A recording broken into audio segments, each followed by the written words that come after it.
What's up, everyone? Welcome back to another episode of the Sports Lounge Podcast. I'm your host, Q. This is Chris. And on this week's episode, we're going to start talking about Olympic recap.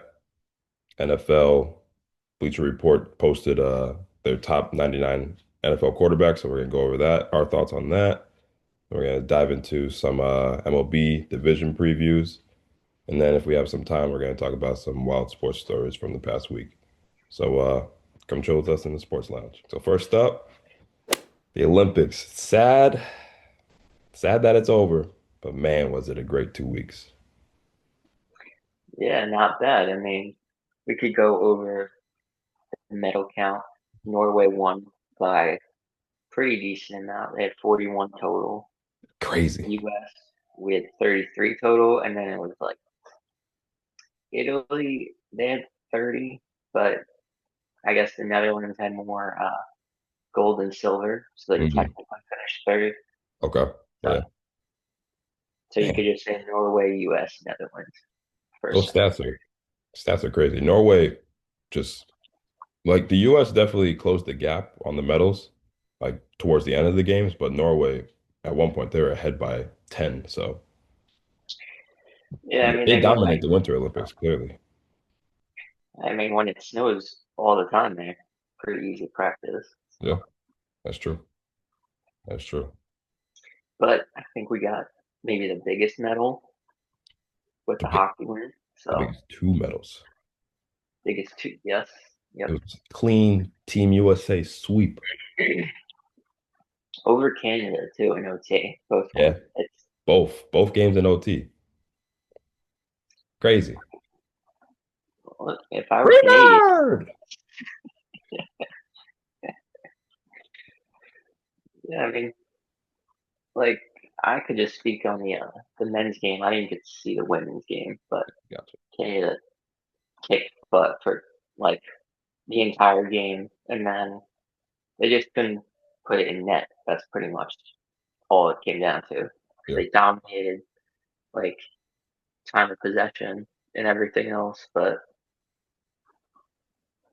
anyway, yeah. Jack Hughes with the golden goal. Lost a couple yeah, teeth. Also, they all lost a couple teeth. They were showing them afterwards. All of them. It's so bad. like just you gotta have a great dental plan to be a hockey player. You probably get like dentures when you're done, right? Like, Veneers, definitely. I mean, some guys probably just keep it out as like a what like a war scar or like a just medal of honor type thing, badge of honor. I mean, I guess so, but couldn't you just be like, oh, I used to play hockey, like look me up. Yeah, that too. But yeah, I mean, USA got out to an early lead in the first period. But besides that, like you said, Canada was just dominating the puck. It seemed like they had the momentum. At one point, I thought we were going to lose, honestly, because they just looked like they were the better team with like the second period and third period. But obviously, USA got some dogs on that team, men and women. But talk about, we should just briefly talk about the Hughes brothers. So the quarterfinal game against Sweden, also a game that went to OT. Quinn Hughes, Jack's brother, scores the golden goal for the win, which is insane. And then what? That was, I think, Wednesday, and then you go to Sunday yesterday. They just Yeah, again another Hughes brother, Jack this time gets the golden goal for the gold medal. I mean, if you're the first off, you have brothers, but I- imagine experiencing that with your brother. Like that has to be a cool type of situation, you know? yeah. I mean, imagine being their parents. Like, Yeah. Their mom and pretty dad both awesome. former hockey players. So like it's in the genes. I mean, yeah, I wish. And they got a younger brother too. So like all of them, just a hockey family. But like you said, that's for their parents, you always want to see your kids on top. So that's really cool. Maybe that family might have the worst teeth in the entire world. Just all Or hockey players. or the best dentist and orthodontist. They probably know a good one. Yeah, I would say so. But yeah, USA men's won, and then I mean, we could go over the women's. That game was also electric. Um, Women played Canada, like we said, clean US sweep. Um, that game, the USA was down one goal with less than 3 minutes left in the third period. So I thought again, Canada was dominating. I thought we were going to lose. Um, but yeah, we got the goal. Same in overtime. I mean, the US women, I saw this stat, 33-2 goal differential the whole tournament. That's crazy. And to think they would have had the L if they didn't score 2 minutes. But but just imagine like if you're Canada and you you are in that situation, you lose, like that's just like you don't want that silver medal. no, no. I mean, you saw the ceremony afterwards. All the all the Canadian dudes when they ran in that stuffed animal thing, they were all pissed. It was, No, exactly. Exactly. So if you're, I mean, it's the Olympics, so you always have that. But like I said, USA on top. We have no complaints about so I that. guess we could get into the Bleacher Report, put out the top 99 QBs of all time. I mean, some of them I could just start. Some of them like Ryan Tannehill, Andy Dalton. I I understand that you have to include some names that not everyone agrees with because it's a lot of QBs. But Ryan Tannehill wasn't even like top 20 when he put even that season where the Titans were the one seed. It wasn't because Ryan Tannehill was really good. It was because Derrick Henry and that defense. Like, and then Andy Dalton has been a journeyman backup for at least like 8 seasons now, maybe like more. Yeah, Ridiculous. exactly. And then a couple things, I guess, with the Manning family.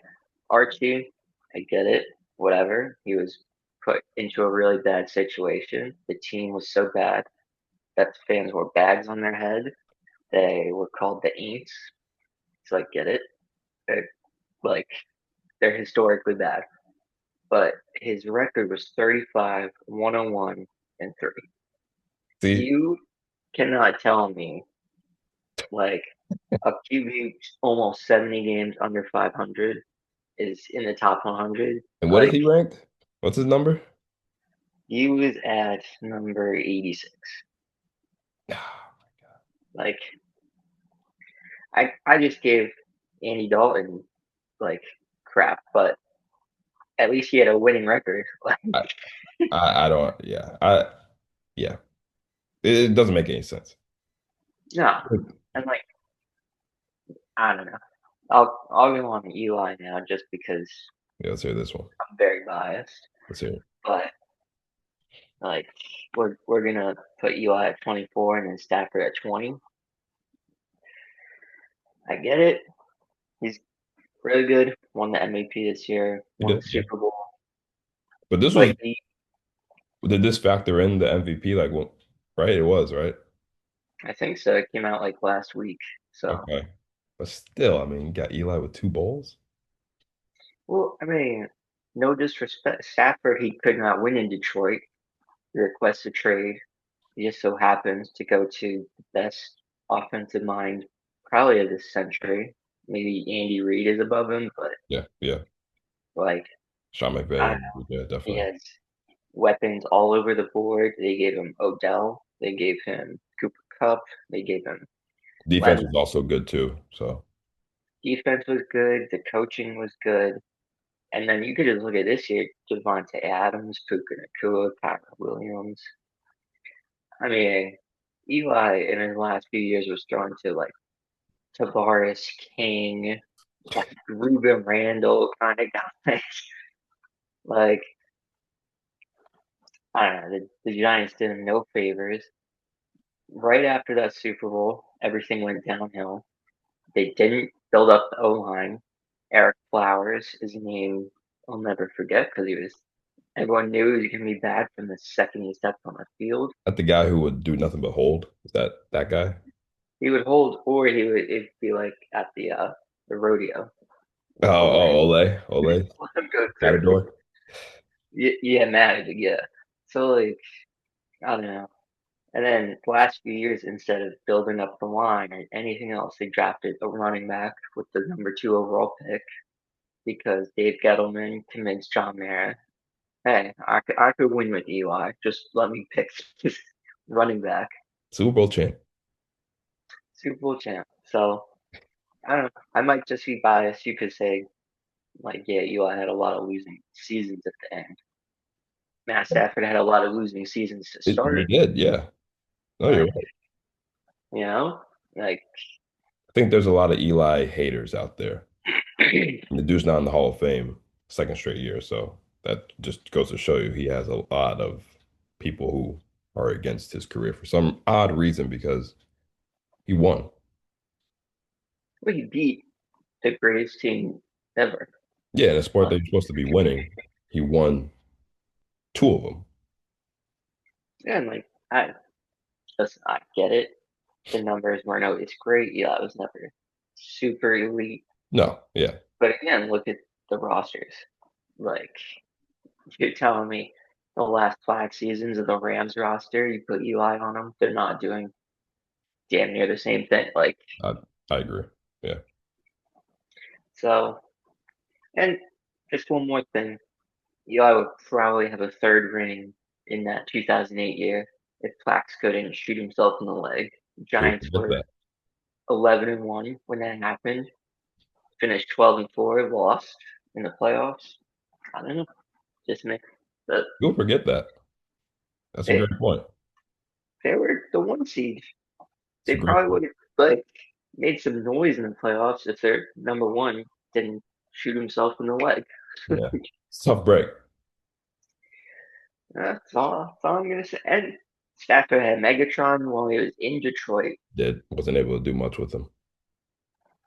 So, I'm not saying Eli should be top 10 on the list. I just think he should be ahead of like Stafford, guys like that. I Another guy who I think Eli should be ahead of is Jim Kelly. I mean, if Eli's 24, like you said, and Jim Kelly's 22, if I'm comparing careers, I would much rather rank a guy who won against the two best or against the best team twice than a guy who lost four times straight, right? In a row. Yeah. Well, I mean, yes, you it shows Jim Kelly was great enough to make it to four Super Bowls. That's no like, that's still an accomplishment. But one guy won. He's 2-2. Or sorry, he's hasn't lost in the Super Bowl. You know what I mean? So like Yeah. 2-0. One guy's 0-4. I gotta rank. Eli should be ahead of him. Another thing that really annoyed me with this list is that they ranked a lot of guys who had negative TD to INT ratio. I'm just like, there in no way should anyone who has a negative, what I mean, you shouldn't be on a top quarterback list. And if you want to put them on there, put them in the back. Doesn't make any sense, you No, know? I get it. Like guys like Joe Namath had Oh, yeah, don't get me TDI. started. Don't get me started on Joe Namath. So I saw that he was ranked 33rd. I don't really understand why. I get stats was not like the end all be all for quarterbacks. It didn't really start being that thing until like the mid 2000s, early 2000s, not even. But I really don't understand the fascination with Joe Namath's career.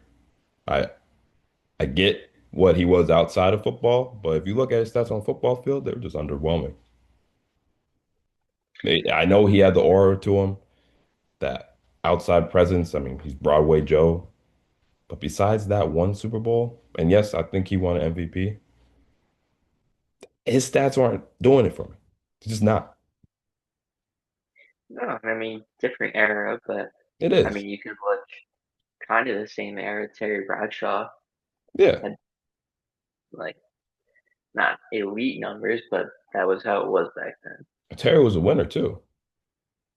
Four, I'm gonna take right? winning over, like obviously Terry was ahead of him. But I feel as though if someone wins, that should be weighted more than whatever they were outside of football. Which brings me to my next point. Someone who just wins in the NFL has a lot of controversy. Well, a lot of people don't like the way he plays because he's not a stat stuffer like most quarterbacks right now. But Jalen Hurts ranked number 75, criminal. Super Bowl MVP, Super Bowl champ, doesn't turn the ball over. In his career, he has 110 touchdowns to 45 interceptions, 63 rushing touchdowns. Like I said, he doesn't put up the stats like other quarterbacks, but how are you going to put Jeff Garcia and Vinny Testaverde ahead of him? Number 75? Like we have Joe Burrow ranked ahead of Jalen Hurts, who has won in this league. Joe Burrow, what? Won comeback player of the year? Yeah. No, look, I get what you're saying. I get it, but Joe Burrow, Paul Brown might be one of the worst owners in the NFL. He spent no money on the team. What does Jeff Lurie do? He gets Howie Roseman to sign any player he wants. That I don't know. I think the Eagles roster is response. I think you could put 75% of the league at quarterback for the Eagles, and they'll be just fine. I feel as though Jalen Hurts brings something more than just his presence on the field. It's in the Corny locker quotes. room. What is that? Corny quotes. What does he Hey, I bring? want my quarterback to be stable and steady and not give any media any chance to pick at certain things. Joe Burrow was sad this whole year. Like Jalen Hurts, do you know when he's sad? Do you know when he's mad? Do you know when he's upset? No, the dude is in the middle all the time. He looks just like that tortilla from Sausage Party. I'm gonna get to my next one. My next one is Dak Prescott. Dak, I've always been a Dak supporter. Ranked number 59. There's another Cowboy quarterback, longtime Cowboy quarterback, who was ranked ahead of him, and that is Tony Romo, who's ranked 57. Now, Dak, if you look at his stats, has blown Tony Romo out. If we look at completion percentage, Dak's higher, 66.9%, QB rating, 98.3, compared to Tony Romo's 65.3 completion percentage and 97.1 QB rating. I just feel as though if Dak is already the Cowboys all-time leading passer in three less seasons than Tony Romo, how is Tony Romo ranked ahead of Dak Prescott, I'll give you that one, right? especially because for me, I remember Tony Romo. Every year they would go into Week 17 needing to win the division, and every single time they lost to go 8-8. I think it was like a joke that on August 8th people would post, it's Cowboys today. Like, I just it doesn't really make sense. And then, like you said, Tony Ro wasn't really like clutch. That fumble in the playoffs resonates with me more than anything of Tony Romo's career. in the Seattle when he fumbled the snap Yes, for a yeah, field goal or something. yeah. Yeah, That resonates more for me than Tony Romo's or for Tony Romo's career than anything else. And then, I mean, like I said, Dak has all the numbers ahead of him. It just makes no sense how he's ranked behind him. Doesn't. yeah. No, I agree with that one. I think Dak is very underrated. I'm Yeah. not saying I think he's in a good spot. I think you have to put Tony Romo like down. Not Yeah. And there's nothing, no shot at Tony Romo. I'm just saying, like, Dak is the Dallas Cowboys all-time leading passer. He should just, you know, give him some flowers and put him ahead. That's all. You know what I mean? But from one Sounds good. sport that has ended to another sport that is starting, got MLB. I mean, spring training started. I don't know if you caught a couple games, but I know we played each other yesterday, Mets and Yeah, Yankees. yeah, It- spring training, I get the guys back, get the arm loose, get the swing timing down. You know what I mean?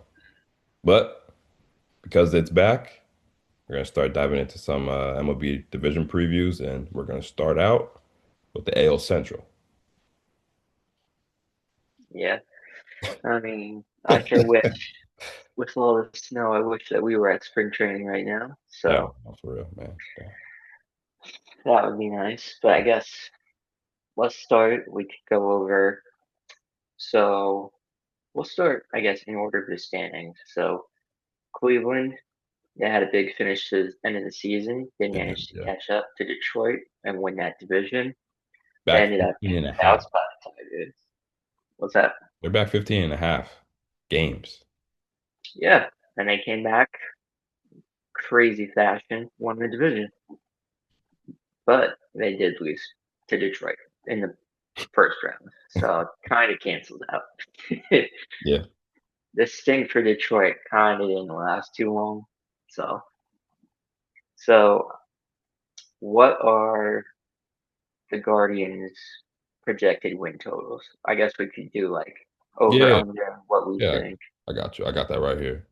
So right now, checked yesterday, it was at 80 and a half. So they're ranked to finish third as of right now. Third. Yeah. Okay. I think Cleveland will probably go over. They always finish around like 85, 88 wins. I can see that. I feel as though 80 is a safe like line for a team that is fringe between good and Yeah, well, I mean, they lose Class A because of the gambling, so they takes a hit to the bullpen, whether he was having a good season or not. Still, um, I think they'll be about the same as last year, like yeah, in that 85 win range. Like they I can didn't see that. make any crazy moves. They still have Steven Kwan, who people talk about might be a trade target. Yeah. So they'll probably be about the same. Um, Next, we could go Detroit, finished second. We just said they blew that massive lead for the division. Yeah. Their line is set at 85 and a half wins. I think over for them. They bolstered their rotation, signing for Framber Valdez to that deal. They got Scooble, who they should pay. They need to pay. You know what I mean? And they brought back Justin Yeah. Verlander, who is coming back home where it all started. So I don't know what realistically he can give them, but I feel as though you got a nice 1-2 punch in. Um, uh, Two good lefties, Fromber yeah, and Skubal. So that exactly. Yeah. I They got think Jack Flaherty too, who I forget about all the time. yes, yeah, yeah. No, I mean they'll probably win about 90-ish games. Yeah, I penciled them around then too. I think they're going to win the division. I'm not sure that they'll go very far in the playoffs, Yeah, but if you have two elite pitchers, it makes it a bit easier. yeah, I agree. So next we could go to Kansas City. They'll be what they always are, I think. They didn't really do too much. They extended Seth Lugo, but didn't really make any splashing moves. So it's kind of just, to me, it feels like Bobby Witt or nothing They for got them. they got that I'm not sure if he's still a rookie, but Jack Caglione or Yeah, Caglione, should be they have good. him. So I think Sure. that a full year of him in the bigs will be helpful to Bobby. Um, but they're set at 81 and a half. I I feel as though it's Tigers, Guardians, Royals. I don't think the Royals are gonna be ahead of the Guardians. I feel as though maybe 82 wins, so maybe over, but I feel as though I see them being under, honestly. Yeah, I think that's a good line for them. Yeah, I'll go with the under just because I could see him winning 80. Yeah. or like 79. Not that they're going to be bad, but they're just Yeah. going to be in the She's middle. not the most talented out of this division. No, no. Yeah. Um, Next we could do the Twins. Honestly, they didn't really improve this offseason. They lost Pablo Reyes or Pablo Lopez to season-ending surgery. Well, there's all these rumors about Joe Ryan and Byron Buxton being traded. I- I Yeah. don't really see him doing much this No. season. Set at 73.5. So I'm gonna go under. I don't think. yeah, I'm also going under. I feel as though, I mean, they got that young guy, Julian, but besides that, I really don't see much on the horizon for this team. I think this is a year that you just got to call up guys that you're confident in, see what they got. Yeah, yeah. I'm You sure know, after the trade deadline, they're gonna have yeah, a because bunch of you young saw what guys. they did last year. I mean, they're not gonna try to compete, I don't think. No. So then that takes us to the White Sox. They got Murakami this offseason from Japan. Big ticket. So That's a good he one. should be their best offensive player. I don't really think there's too much of a debate. They got Acuna, Luis Angel from Yeah, the Mets. yeah, They specify. have him playing center, so we'll see if he Is he can do playing anything. center? That's I checked their depth chart. He's their starting center fielder for Was now. he infielder for you guys? He would. We had him do outfield in the minors, never in the Oh, okay. majors. All right, all right. So I got you. it's not crazy, but it's a project, I guess. Gotcha. Yeah, their line set at 67.5. I'm gonna take the over on them. We'll It's take set the at what? over. What's the line set at? Just 67.5. You could round that uh up basically to 68, or you could round it down, however you feel about it. I'm going over. I can see them winning 70 games. I mean, I don't know I'm if gonna go Murakami over. knew that there was another team in Chicago that is a better team, but yeah, yeah, I'm gonna go over. I think they got Jordan Hicks for the bullpen. Not that mhm, he's some kind of savior, but yeah, it'll be better than what they've had recently.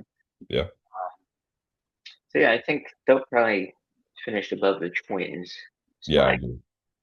guess for this season. Yep. Um, yeah, other than that, nothing. This division, I don't think they're gonna go too far in the Got any postseason. wild But sports stories? You see anything crazy this week? yeah, that lady that got her face cut open. What was her name? Camilla. I'm mispronouncing Camilla Celia in That was the nasty. yeah in the quarterfinal for speed skate. She tripped another player. Her skate hit her eye. Looks like she was gonna lose her eye, but I Contact sport. said, yeah, apparently that's uh crazy. They said she had stitches and surgery. That her eye's gonna be fine. That was Just crazy. very crazy. Why don't they have like goggles beside, well, they have like the thing, like just like regular like glasses looking, but they're protective. But why don't they have like goggles around their head like the skiers and stuff? Because like that's just, I've never seen that. I'm sure the possibility of that happening is higher than we normally see, but man, that was crazy to see. Yeah, it was pretty graphic too. You could Yeah, that video was tough. yeah. I mean, Olympics, they're just all dogs. All those athletes, dogs. If you cut my face open like that, I'm done forever. That's it. Just I'll tell them take my eye out. It's too much pain to even stitch it. give me the eye patch. Yeah, man. But one dog to another dog. There's this guy named Johannes Klæbo of Norway. Dude is a machine. Won 6 for 6 in gold medals for cross country skiing. The way he finishes races is like It's like he lays dormant during the race, right? He's always in like the lead of the pack, but he's always like just moving, moving. And then he just turns on the jets. I don't know, something like a battery in him just like charges up. And then at the end of the race, he just zoom like the Energizer Bunny. But he has a historic, um, he broke the all-time Winter Olympic gold medal, record. Now he's at 11. He's what, 12 behind Michael Phelps at 23 all time for all Olympics. So I don't think anyone's ever going to catch Michael Phelps. I think that 23 is set at a bar that, like, how are you ever going to compete with 23 gold medals? Yeah, it's hard because there's a lot of swimming events at the Summer Olympics too, whereas I feel like there's only so many skiing events. But like 23? Yeah, it's crazy. Man, I just don't think that's ever going to be replicated. But yeah, give the flowers to Clavo because he is, like I said, a machine, not human. And I mean, it's gonna be sad, no Olympics, man. Gonna be sad. Got baseball though. The AL Central. Can't wait. But I mean, this is it for this week's episode of the Sports Lounge podcast. I just want to say thanks for chilling with us. Take care, y'all.